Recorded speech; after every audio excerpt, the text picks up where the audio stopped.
Hello and welcome everybody from Tirana, the capital of Albania. We will visit now the main sightseeing attractions of this city. But before that I will tell you some interesting facts and stories about the city and about the nation. So how did I get here actually?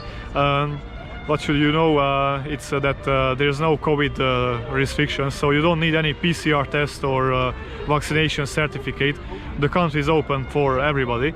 And I was in Budapest attending the Hungary against England football game, and it's very easy to get from Hungary to Vienna, to the capital of Austria. It's only like 3 hours by train, and from there I took a low-cost flight by Wizz Air. So this was the cheapest way to get to Tirana. One more hint, if you are traveling here, it's not a good advice to travel by taxi from the airport to the city, because it's a bad traffic jam usually, and it will cost you like 20-25 euros. Well, not really expensive, but it's better to go by a bus, because it's only just 3 euros. Approximately 400,000 people are living here. So this territory went under Ottoman occupation between 1431 and 1432, so in the 15th century. And the city of Tirana was established in 1614 when Süleyman Muleti Pasha, the ruler of this territory, started to build here Muslim mosque and also bazaars and Turkish baths. So after this time the city started to develop a lot, and actually there is a legend which is not 100% confirmed, that Süleyman Muleti Pasha named his place after his successful campaign in Persia, in Tehran, that he named this city as Tehran, and the actual name of Tirana came from this etymological story, like Tehran and Tirana, but this is not confirmed. So after the city was established here in the 17th century, it started to grow in all meanings. A lot of people came here because of the lot of job opportunities, and also the industry was growing very well. There were manufacturers and a lot of gold and silver workers, and the city was famous from the handcraft mainly. So even according to Marin Barleti, Albanian history teller and writer, in the 15th century here was just a village. So this region was more developed after the Ottoman occupation. So Tirana was first named the capital of Albania in 1920, just for a short time, and after in 1925 they called it the permanent capital of Albania. But it came under occupation again very soon in the Second World War, when Italian allies of Hitler, you know, it was a big friendship between Hitler and Mussolini. So the Italians occupy Albania and Tirana, which had only one advantage, that a lot of Italian architects were involved here to construct a government area and also residential palace. So from the architectural point of view, this has the advantage to construct a lot of new buildings and political residences here.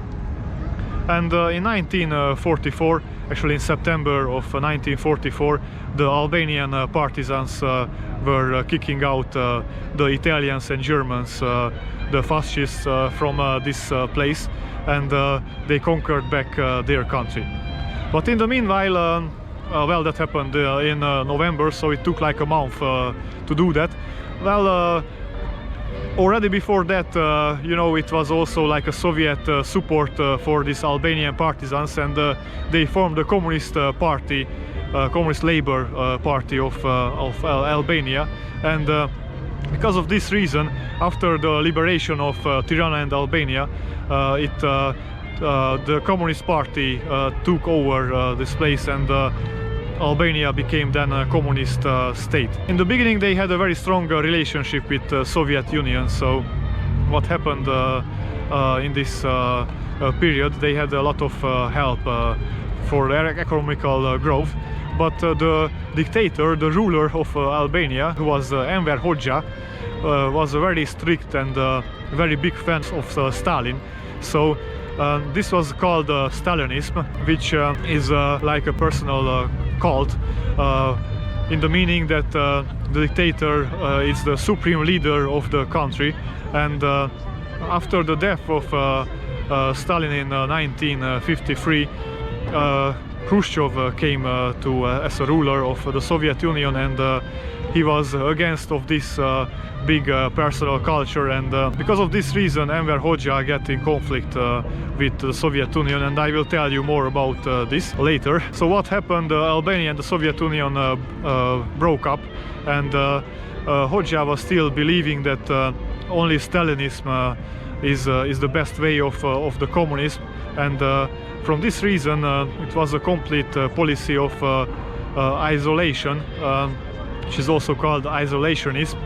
So Albania was like very strictly communist, and nobody was allowed to leave the country.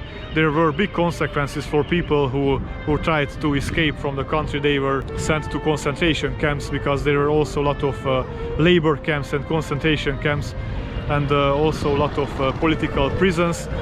People were killed who were not agreed with the Communist Party, so it was a very, very hard period for Albania. Well, you know, communism also has some advantages, like the industry was developing, and Enver Hoxha constructed a lot of hospitals and new places.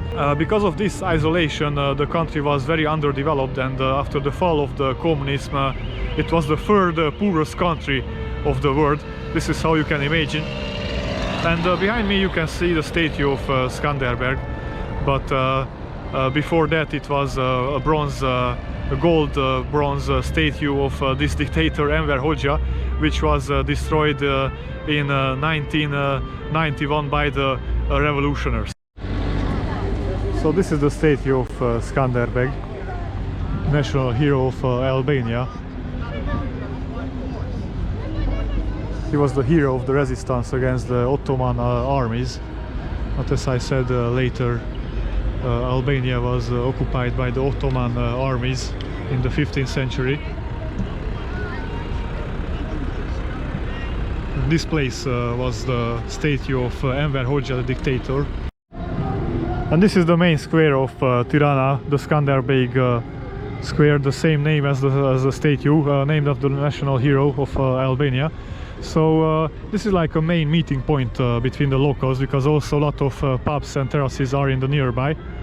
So it's the biggest square of the city, and in the nearby you can find the most almost all sightseeing attractions of Tirana.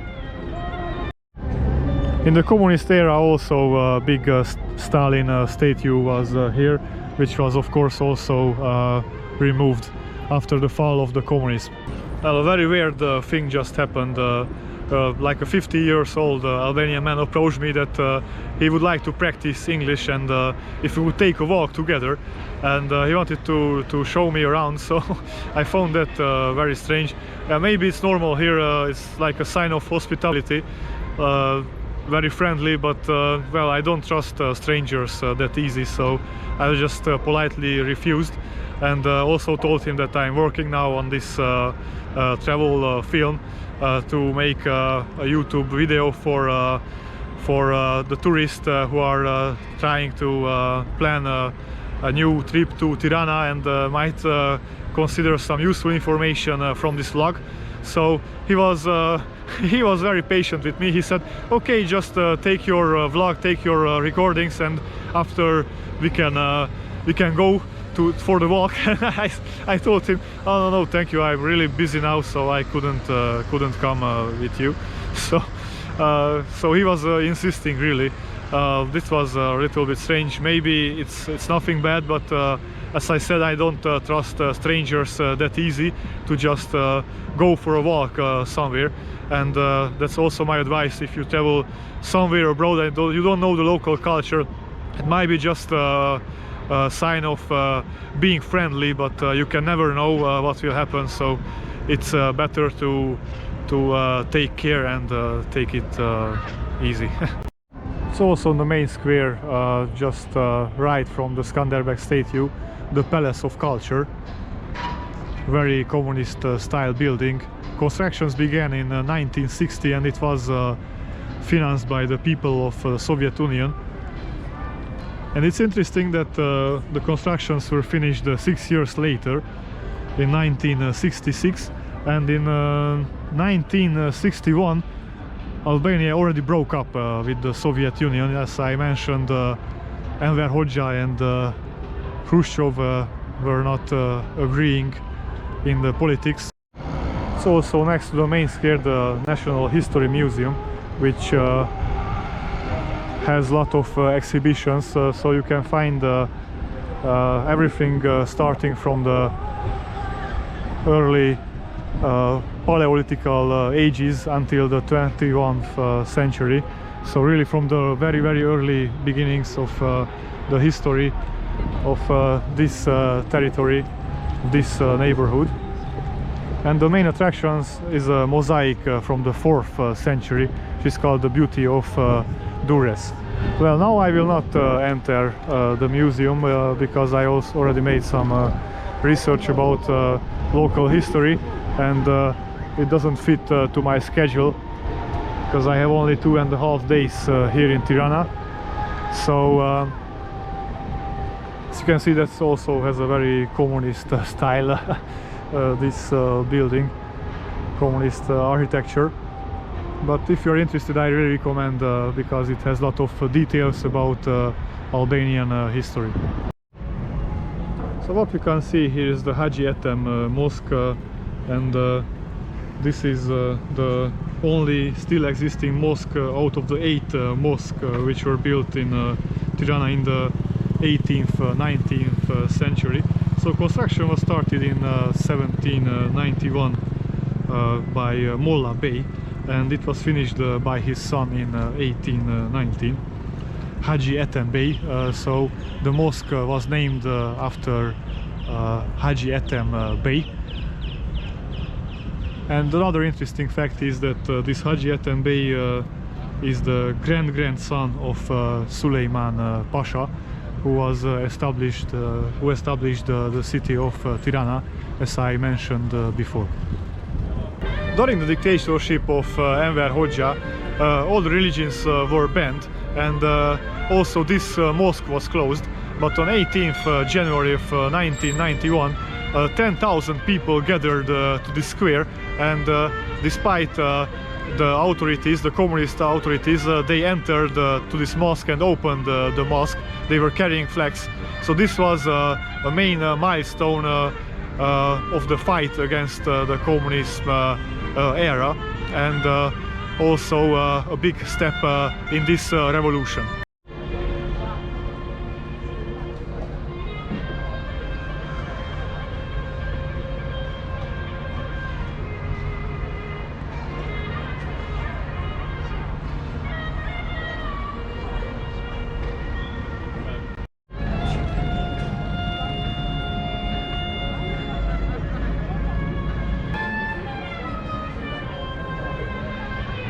Absolutely amazing Islamic decorations of this mosque.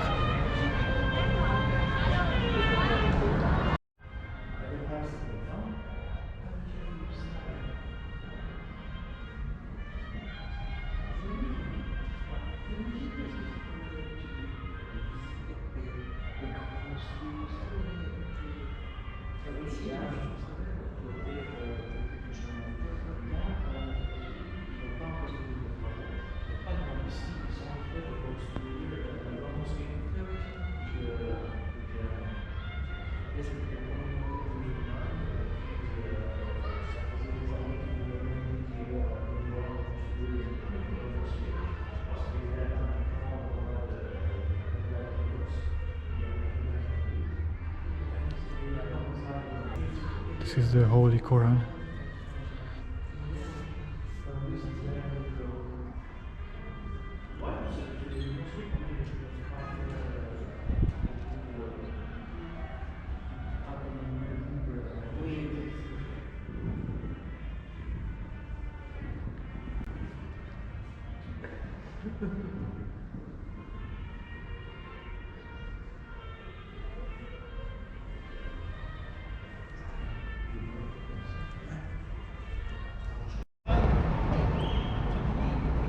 And next to the mosque we can find the Tirana clock tower, which was also built by Hajji Et'hem Mosque in 1822, and at that time it was the tallest building of the city, with its 35 meters height.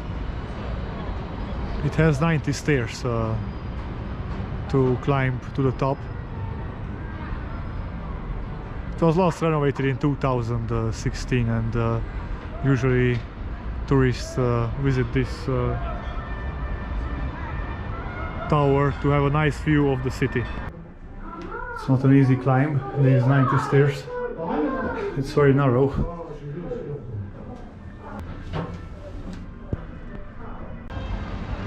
It was worth to climb here, the view is really nice.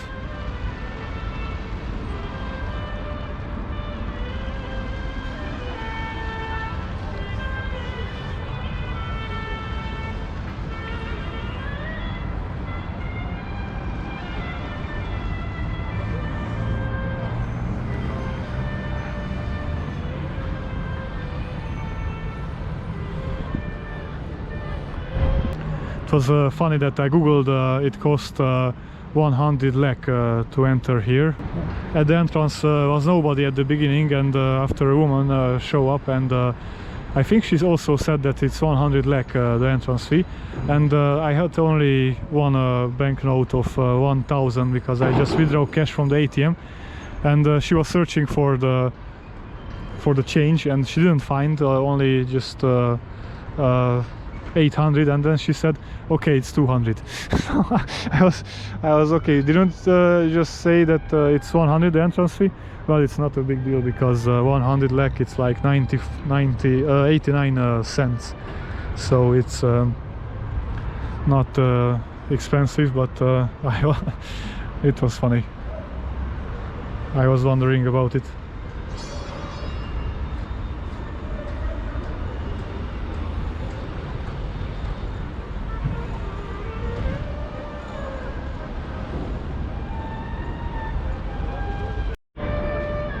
And there you can see the Dajti mountains, 13 meters high.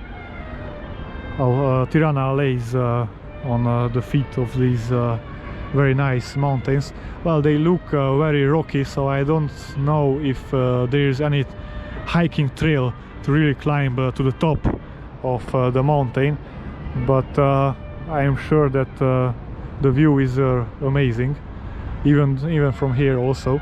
Some information about the COVID restrictions. After 11 p.m.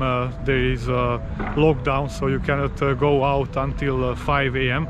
and outside it's only optional to wear a mask. As you can see, I'm not wearing it, and inside it's mandatory, but I also saw a lot of locals who are not wearing it even inside, so it's not a big deal. I didn't see the police to give any fine for people who are not wearing the mask, so I think it's very relaxed.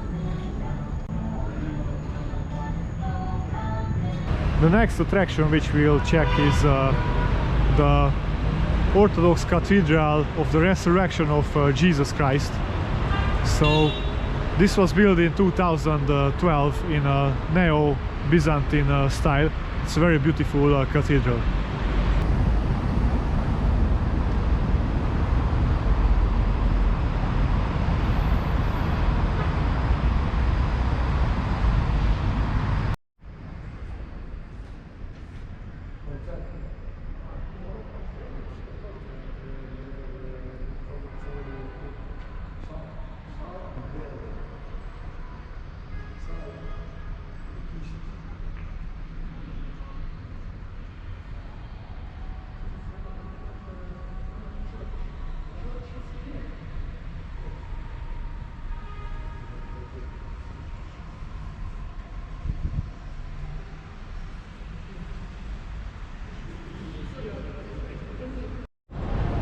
Next to the cathedral we can find the Renia Park.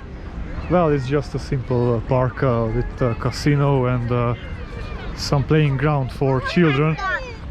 But it's good to visit in case it's very hot. For example, in summer it can be 40 degrees in Tirana, and here you can find some shade, but don't expect much. It's just a simple park.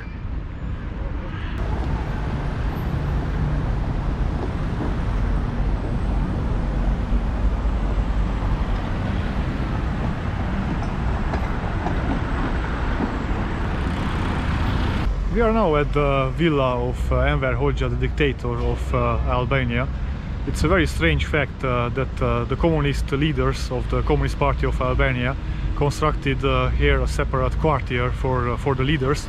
It was full of villas, and they have lived a different lifestyle, a very high lifestyle in comparison with the local people.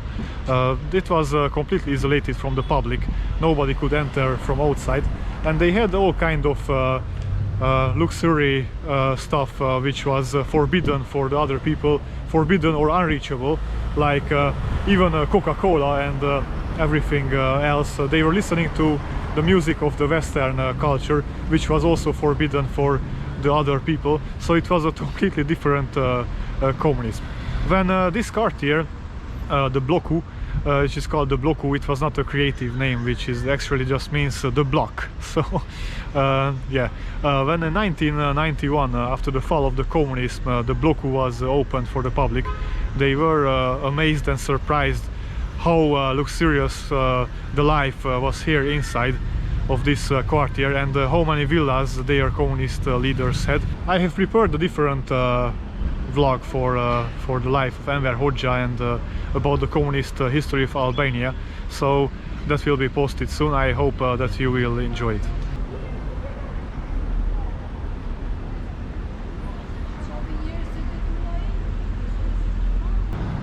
Enver Hoxha constructed approximately 70,000 bunkers, or even more.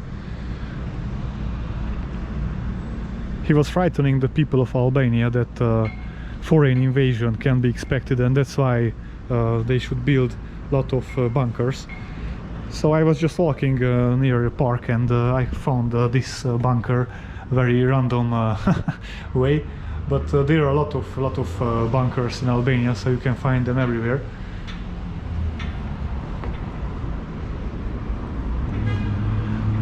This was also a tool for Enver Hoxha to keep the control, because he was frightening the people, and this is how he was claiming that he's protecting the country and the people, and they believed him.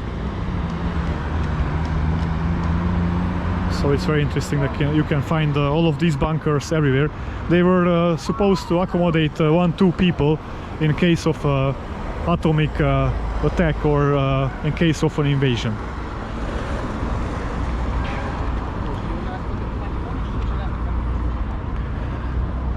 As you can see, there's also a hole which was supposed to use it for gunfire in case of foreign invasion, to fight back. Because of that reason, also local people at the high school were trained, just normal ordinary people were trained to shoot with guns, and it was really crazy that Enver Hoxha trained his whole nation like a partisan to, in case of a war, to have enough soldiers. Enver Hoxha died in 1985, and the Communist Party decided to make a very huge memorial museum for him. This is the pyramid.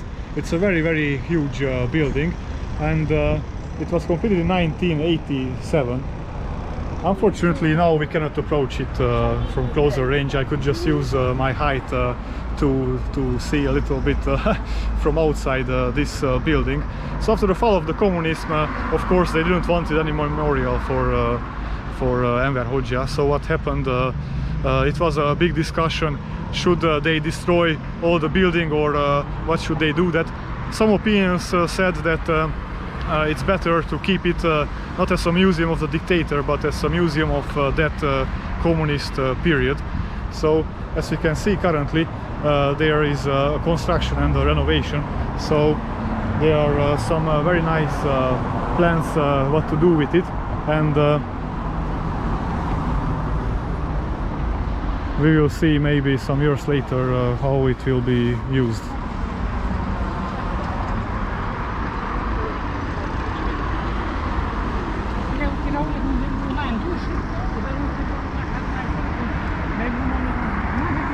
Well, I tried to get closer, and I met an old security guy. I was asking him if I can go inside. He said no, but his English was well, not very limited. It was almost nothing. So he was just pointing at his clock, and he said 6. Then he said 6, but I didn't know what does this mean, that he can take me inside at 6 p.m. or 6 a.m. or, well, I didn't know that. Then he asked if I am Polish. Maybe he can also speak Polish, but well, that was not an option because I know in Polish only some words. So, well, I think it's also not very interesting currently because it's a construction area. Before this trip I was reading that it's an abandoned place and it's not in use, so you can visit it, and also skateboarders use it, but as you can see it's already closed under construction.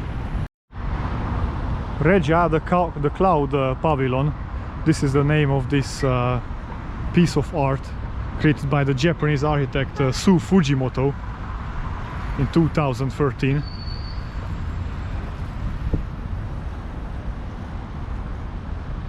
Modern art.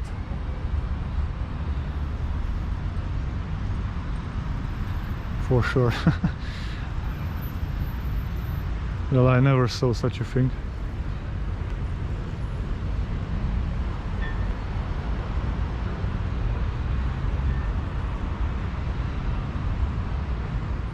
Maybe during night it's even more fascinating. It looks like a maze, or I don't know what else.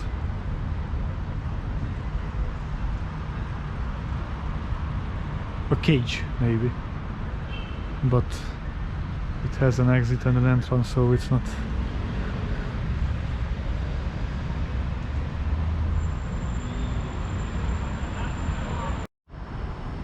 This communist building is the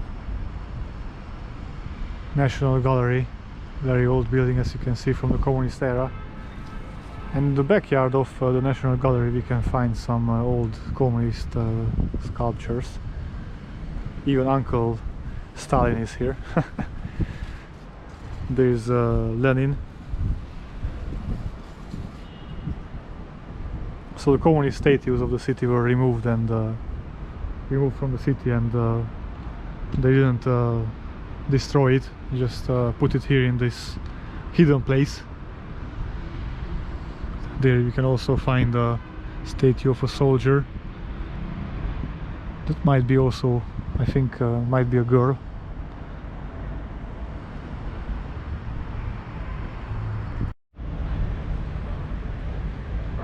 The building of the National Gallery from the front, just next to the Japanese piece of art.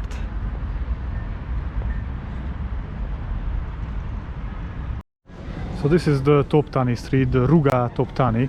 Toptani was a famous family in the 18th century. They ruled in the economical point of view the city because they have a lot of shops here, and were a very rich family, and for their memory this street was named after them. Now it's a pedestrian street full of cafes and restaurants and shops. It's very beautiful.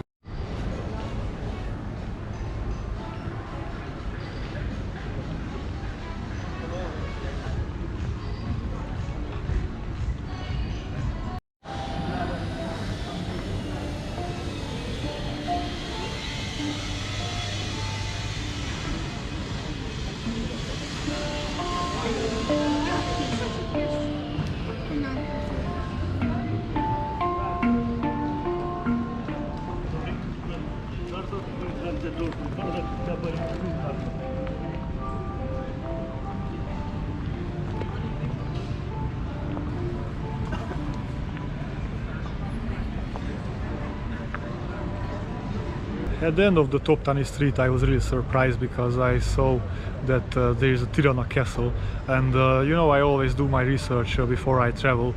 I have the complete list of the sightseeing attractions, and I was wondering, there is no castle in Tirana. So what is that? And I was reading the information panel. There was a castle in this place constructed in the 3rd, 4th century, and that was demolished. Then another castle was built on the same place, which was bought then by this Toptani family. But they had a big conflict with another family, and the castle was completely destroyed during a war. This was in 1832. So what we can see is just some walls built for a tourist, and making an advertising that this is the Tirana Castle. Well, this is not that very old castle, and I went inside. There are a lot of terraces and pubs and souvenir shops, so you will not have that castle feeling.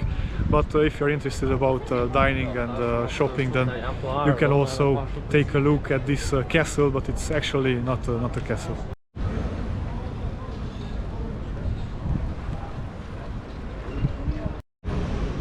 And if you are looking for shopping, at the end of the Toptani Street there is also a big modern shopping center, the Toptani Shopping Center.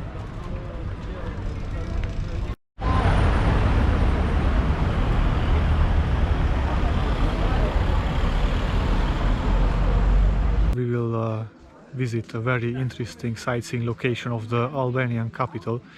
During the communist era, the dictator of Albania, Enver Hoxha, commanded to construct more than 170,000 bunkers because they were prepared of a foreign invasion. Well, today we will visit Bunk Art, which is the main bunker actually, and this bunker was designated for him, the supreme leader of Albania, but also for the leaders of the Communist Party. So it will be a very interesting sightseeing location. I hope that you will enjoy it. If you are in Tirana, you shouldn't miss this bunker. It's a museum. It was built by Enver Hoxha for the political leaders of the Communist Party. You know, I already mentioned that there were a lot of bunkers in Albania, but this one is the hugest and also protective against nuclear war, nuclear attack. So it's really huge. It contains more than 100 rooms.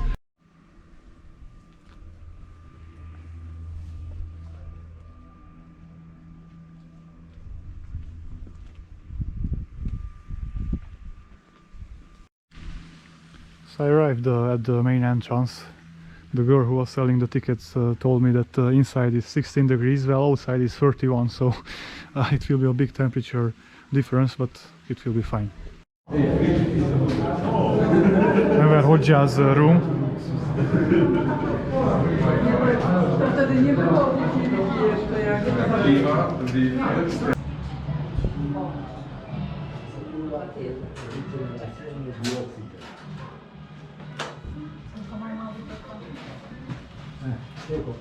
Qua sono gli elementi che vengono per cambio.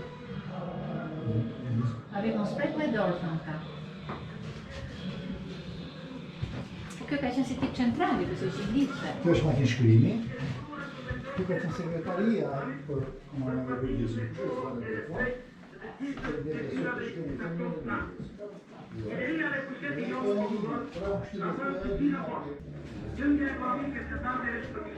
The photo of Enver Hoxha when he was still young.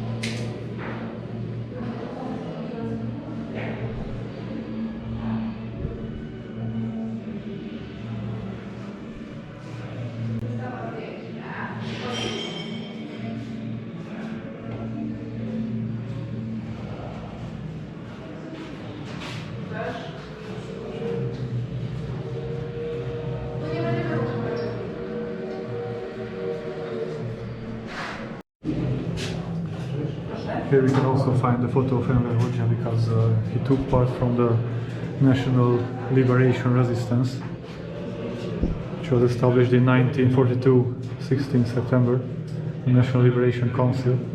They were fighting as partisans against the Italians and Germans.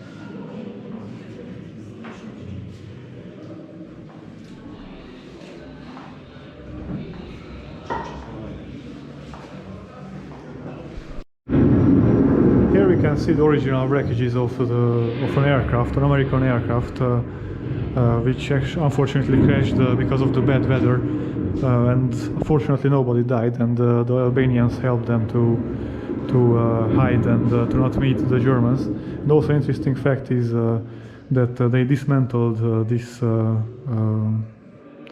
airplane piece by piece, so this was to avoid being tracked by the German forces.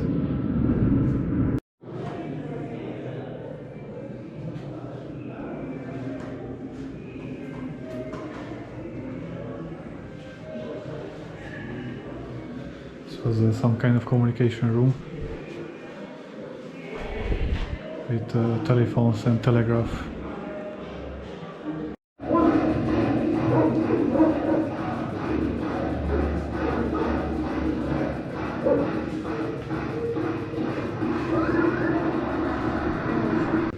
So what you could see in the previous room was a simulation of the border control. Nobody was allowed to leave Albania.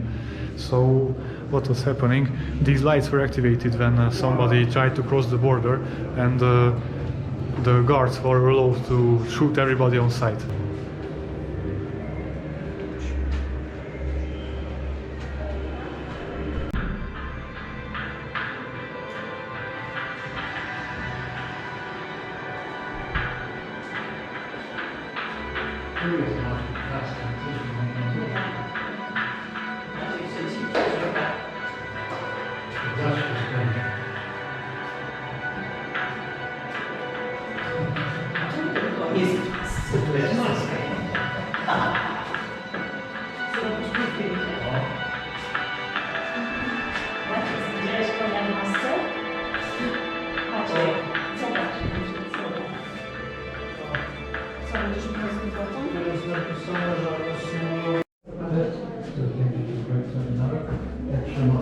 This is how a real bunker looks like.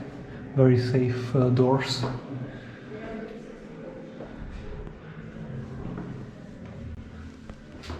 A little bit too short for me.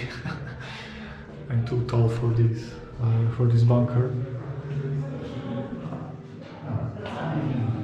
It's no way out here.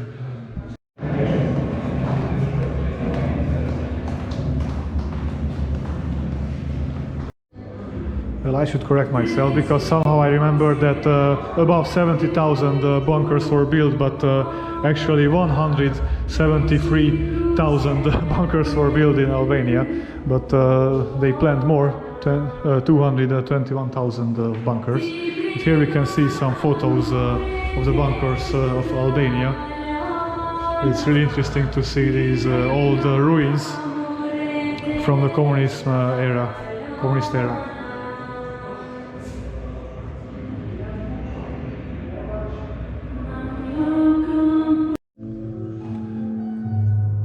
In this room we can find a lot of medals given by the Communist Party.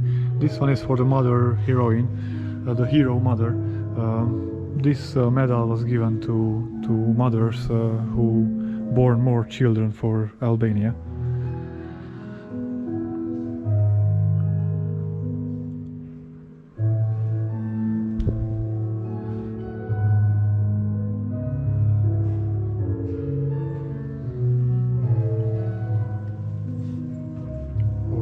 bravery. And this room of the museum was labeled as the socialist room to show how Albanians were living in 1973. But actually it's nothing new for me, it looks like in Romania. Even in the 90s we had livings like this.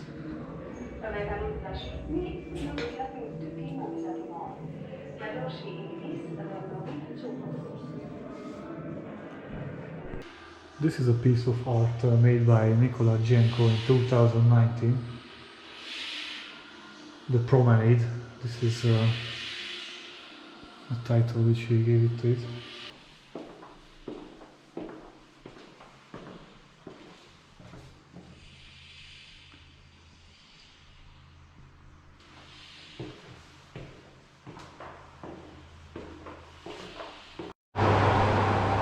And these doors are really large, just to compare with the size of my hand, and it's not so easy to move it, to close it.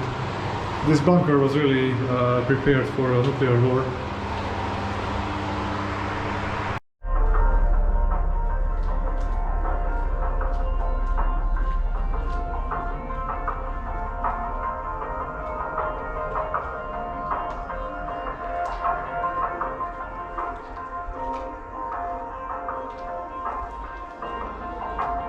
Why always me? I don't know what happens, but I always meet the craziest taxi drivers. I don't know if you watched the vlog from Peking. That is an older vlog, so it's with English subtitle made by a mobile phone. So I will link that for you. That was when I arrived to Peking. So what happened this time? I was walking like 15 kilometers already in the city center, and then I was thinking that I will take a taxi to the Bunkart, and it was like an older, almost 60 years old taxi driver who took me. And when I got out of the car, he was very, very angry because he wanted that I will pay even for waiting, and he was yelling something in Albanian. I told him, speak English, I don't understand. Please, you don't speak any English. He said, he didn't even answer anything like no or something. He was very crazy, very angry. He was pushing the car, and he was yelling at me that he wants to wait at me, and he didn't even stop the taxi clock, the taxi meter. So I just tried to explain him that I will walk on foot back, and it should be very expensive for me, of course, that he waits for me until I visit the museum. It takes a lot of time. So it was really unfortunate to meet him, but finally I just paid to him. But even after I entered the museum, he was still there and yelling at me. And also there were a very old security guy at the entrance of the museum, and the taxi driver was always talking to him, I don't know what. So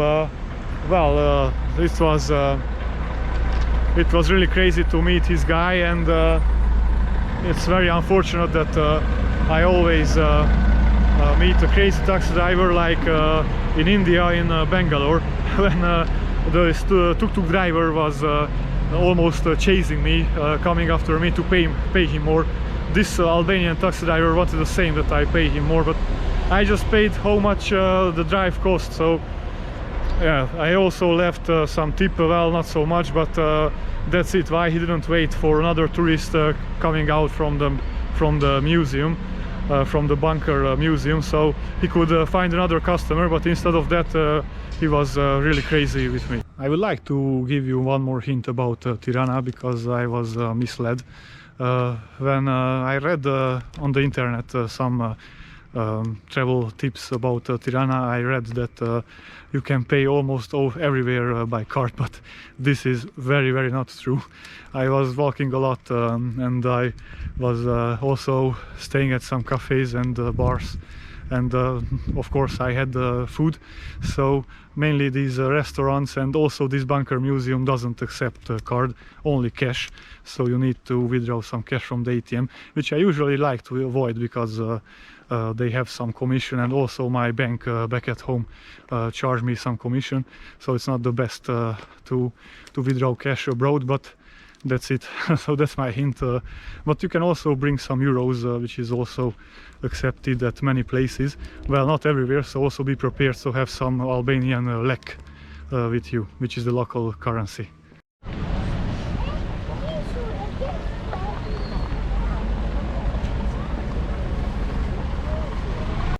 This is the Lane River and the Tanner's Bridge. It was constructed in the early 1700s, so in the beginning of the 18th century, during the Ottoman occupation. So this is just what is left from that period, a simple pedestrian bridge. But in those times it was a very important route because the commerciants were bringing their stuff from one side to the other. So it was a very important bridge back in time.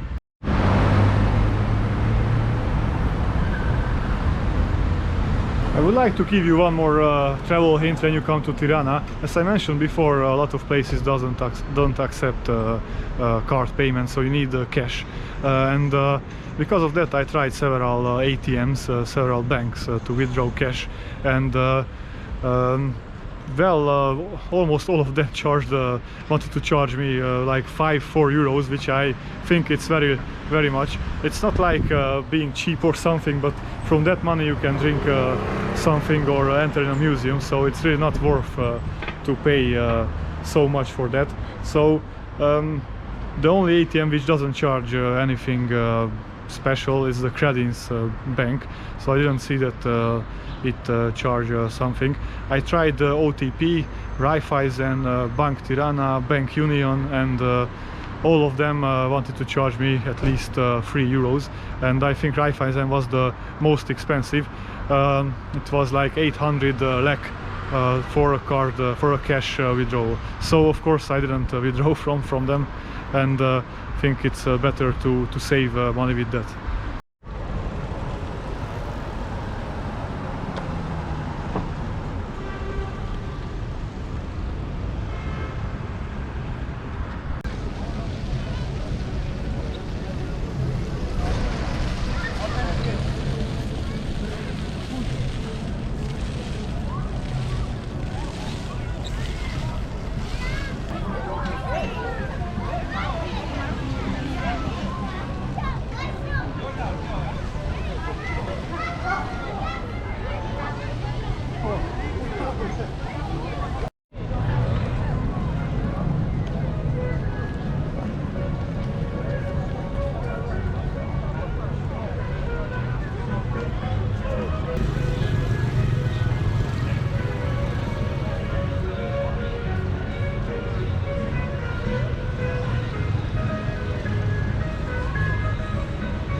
Now we'll go to the Deity Mountain, which is the highest peak in the nearby, and we will take a cable car which is the longest in the Balkans, because it's 1 kilometer long, and we will be also 800 meters high, so it will be a very amazing journey with this cable car, which is called the Dajti Express. And I'm also sure that the view of the city will be amazing, so let's get started. So on this map we can see the touristic trails for hiking and walking. So the cable car will take us from here to this point, and as you can see, the Dajti peak, the Deity Mountain, is the highest between the other peaks here. So it's also like a hiking trail to the top. Well, I will not do this now because I don't have much time, and also not prepared any hiking shoes. But if you just go up with the cable car, you will find a lot of activities there, also horse riding, and in the winter you can also choose skiing. So it's a lot of fun things to do there, and also hotels if you want to stay overnight, and pubs and restaurants, so everything what you want.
Wow, that was a really amazing ride. It took like 15 minutes, but I was admiring the mountains and the rocks, and it's really amazing view. What I wanted to tell also that you can pay by card for this cable car ride, at least here, because I was really disinformed. I think I also read on the TripAdvisor, I don't know. But also when I came from the airport to the city center, an Albanian local girl was sitting in front of me with a German couple, and she was also giving the advice that you can pay everywhere by card, which is very wrong, because well, I think this was like the second place which I found where you can pay by card, so you need cash almost everywhere. You can also play a mini golf here.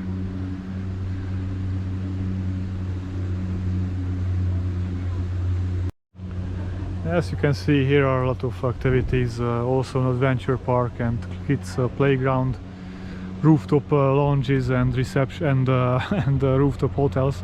So yeah, roller skating, couples cert, I don't know what is that, but as I'm alone, I'm not really caring about it. Well, maybe this one with the chicken it would interest me. Well, I'm joking. I just came for the beautiful views. This is what I like on the top of the mountains. Maybe this one with the beehives. Yeah, but it's not just that I don't have much time now, but not really interested about these options.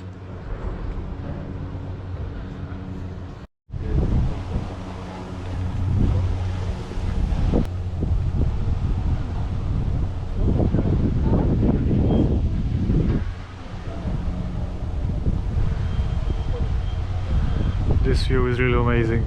It's worth for everything. Wtedy będzie podjeżdżał.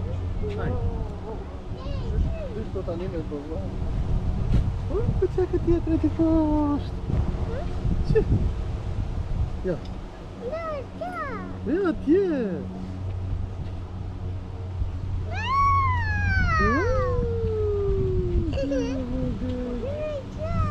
Oi, cu tietri. Capie, mă? Capie. Zet-o door. Oh, mă capie. Cool.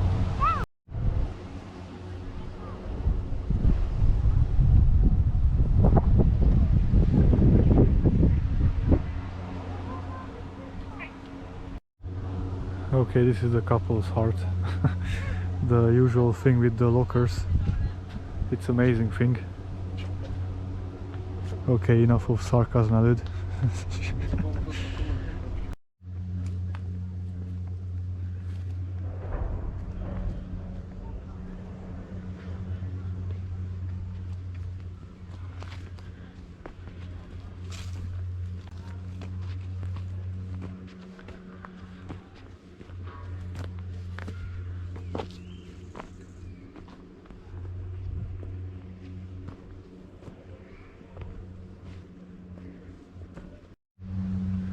And this is the bee farm. I really don't understand why it was between the main attractions. Maybe you can buy fresh honey or something. So it's not so spectacular in my opinion.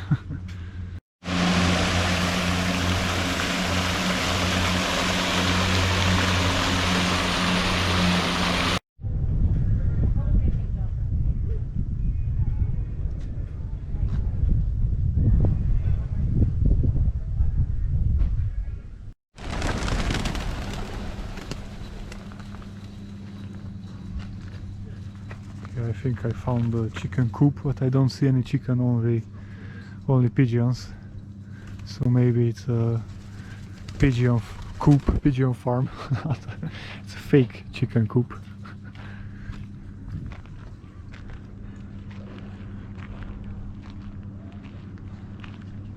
Well, I was joking, don't mind me.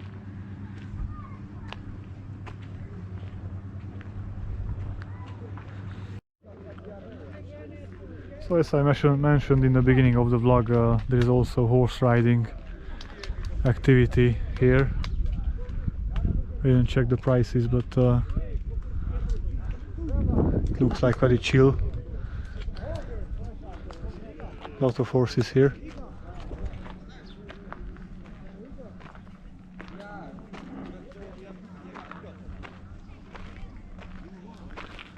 Oh, I think that's a donkey.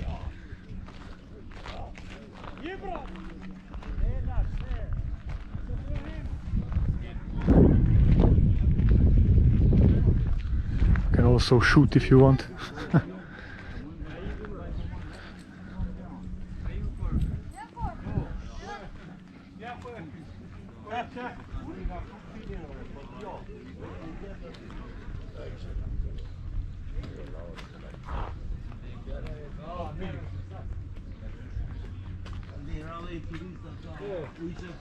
Well, I said that I will not visit the activities and sightseeing locations of that sign table, but I did it. I thought it's better to have the complete vlog about this Dajti Hill cable car trip, so that's why I was showing you these locations.